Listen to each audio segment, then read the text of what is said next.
नमस्कार दोस्तों मैं नवीन कुमार अपने चैनल लैंग्वेज ऑफ प्लैनेट्स में आपका स्वागत करता हूं।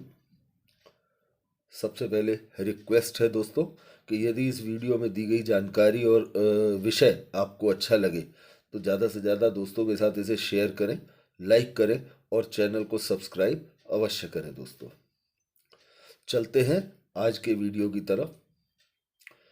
दोस्तों जन्म कुंडली का प्रत्येक भाव इंसान के जीवन से जुड़ा हुआ है और प्रत्येक भाव का एक कारक ग्रह निर्धारित किया गया है। पराक्रम के लिए मंगल, तो ज्ञान के लिए गुरु और बौद्धिक क्षमताओं के लिए बुध, तो भोग विलास के लिए शुक्र का आकलन किया जाता है। जन्म कुंडली के सभी भाव इंसान के जीवन से जुड़े हुए हैं और उसके जीवन को इंगित करते हैं। लेकिन कुछ भाव ऐसे भी हैं जो जातक के सीधे सीधे व्यवहार से जुड़े होते हैं। काफी हद तक जातक के व्यवहार से जुड़े होते हैं। जैसे कुंडली का तीसरा भाव पराक्रम भाव, पंचम भाव प्रेम भाव और आध्यात्म का भाव अर्थात धर्म का भाव नवम भाव। देवगुरु बृहस्पति को जातक के ज्ञान और मान सम्मान की कैलकुलेशन के लिए सबसे पहले देखा जाता है। कुंडली के अंदर प्रत्येक भाव का स्वामी कोई भी ग्रह हो सकता है। वो ग्रह अपने व्यक्तिगत गुणों के साथ साथ उस भाव के गुणों का भी प्रतिनिधित्व करता है जिस भाव का स्वामी वो ग्रह बनाया गया है।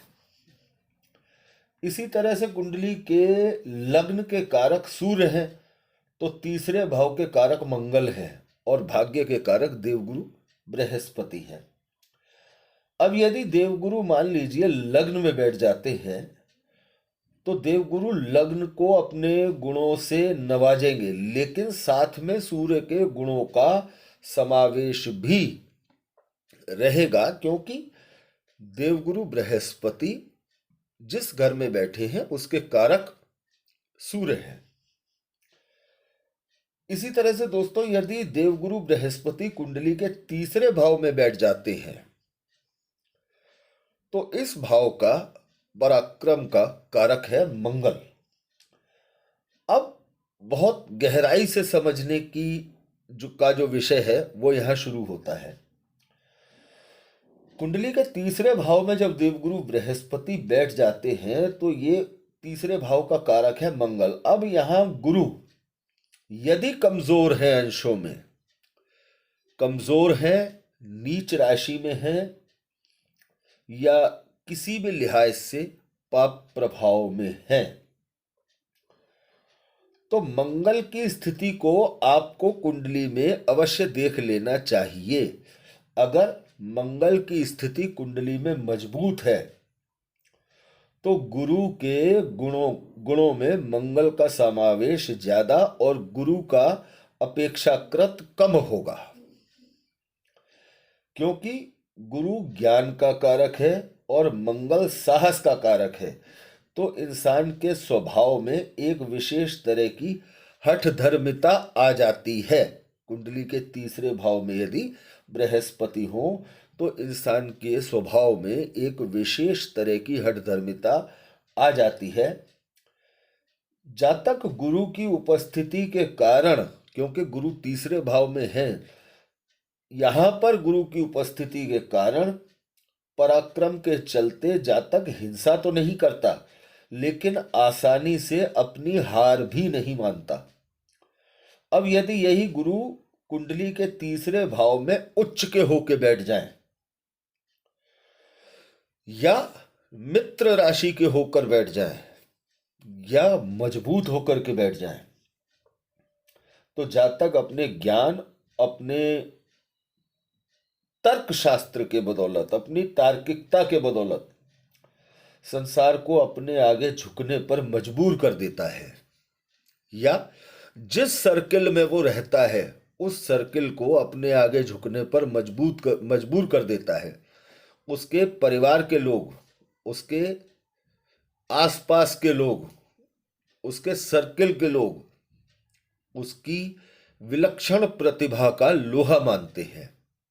जन्म कुंडली के तीसरे भाव में जब भी देवगुरु बृहस्पति होते हैं तो जातक के अंदर किसी न किसी प्रकार की विलक्षण प्रतिभा अवश्य होती है, लेकिन वो विलक्षण प्रतिभा 90% 90% ज्ञान या अध्यात्म के क्षेत्र से जुड़ी हुई हो सकती है। कारण, क्योंकि देवगुरु बृहस्पति तीसरे भाव में बैठते हैं तो कुंडली के नवम भाव को सप्तम दृष्टि से देखते हैं और देवगुरु बृहस्पति ज्ञान के, धर्म के, आध्यात्म के कारक ग्रह हैं। अब दोस्तों, इसके साथ ही भले ही कुंडली के तीसरे भाव में देवगुरु बृहस्पति उच्च के होके बैठ जाए, तार्किकता जबरदस्त हो जाए, लेकिन इसके बावजूद भी जातक हिंसा नहीं कर सकता। लेकिन जातक में क्रोध की मात्रा अवश्य होती है। पराक्रम गुरु के उच्च होने से बढ़ा चढ़ा रहता है, लेकिन जातक हिंसक नहीं हो सकता, क्योंकि देवगुरु बृहस्पति धैर्य के और ज्ञान के प्रतीक हैं। जातक जिद्दी होता है, आसानी से उस जातक की बातों से पार नहीं पाया जा सकता।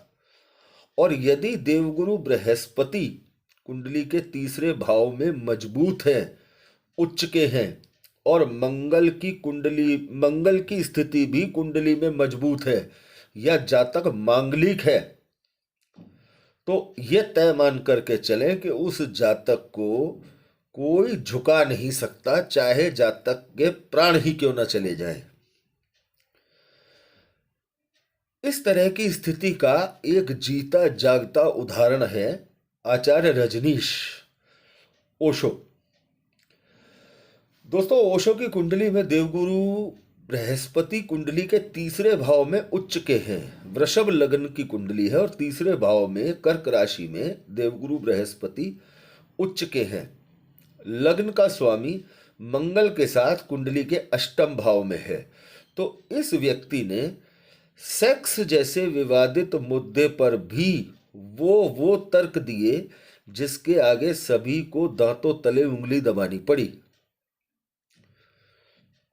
संन्यास को लेकर ओशो ने ऐसे ऐसे तर्क दिए जिस पर समस्त आध्यात्मिक जगत को सोचने पर, विचार करने पर मजबूर होना पड़ा।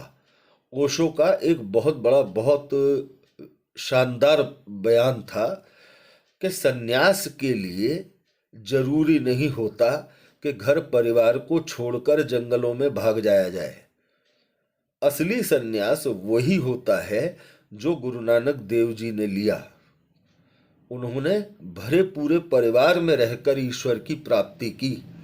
तो ये एक सिद्धांत ओशो ने पारित किया जोर शोर से। तो दोस्तों, ओशो के जो एक लॉजिक थे, एक तर्क थे, उनका लोहा सारे संसार ने माना। कुंडली के तीसरे भाव में उच्च के गुरु ने साहस की पराकाष्ठा कर दी। ओशो ने अमेरिका छोड़ दिया, लेकिन अमेरिका के आगे झुके नहीं। इस स्थिति ने ओशो को विश्वविख्यात तो बनाया ही, उनके गुण ज्ञान के कारण ओशो को अथाह धन दौलत का स्वामी भी बनाया। कारण ये कि कुंडली में देवगुरु बृहस्पति तीसरे भाव में है तो लाभ स्थान को, भाग्य स्थान को और सप्तम स्थान को अपनी दृष्टियों से देख रहे हैं। लाभ में आर्थिक लाभ में कोई कमी नहीं आने दी ओशो के, या हर उस जातक के आर्थिक लाभ में कोई कमी नहीं आती जिसकी कुंडली में लाभ स्थान का स्वामी भी ठीक ठाक अवस्था में हो। तीसरे भाव का गुरु जातक को अपनी स्थिति और मजबूती के अनुसार पराक्रम करने का गुण देता है। ये एक ऐसी विलक्षण प्रतिभा देता है कि जातक को लंबे समय तक संसार से चले जाने के बाद भी उसके घर खानदान के लोग, उसके आसपास के लोग, उसके सर्कल के लोग याद करते हैं। हालात कुछ भी हो जाए, जातक अपनी इस जातक की क्षमताओं को आंकना आसान नहीं होता जिसकी कुंडली के तीसरे भाव में बृहस्पति होता है। तीसरे भाव में बृहस्पति ज्ञान और पराक्रम का एक अद्भुत कॉम्बिनेशन होता है, और कुंडली के तीसरे भाव में देवगुरु बृहस्पति का एक विलक्षण गुण होता है।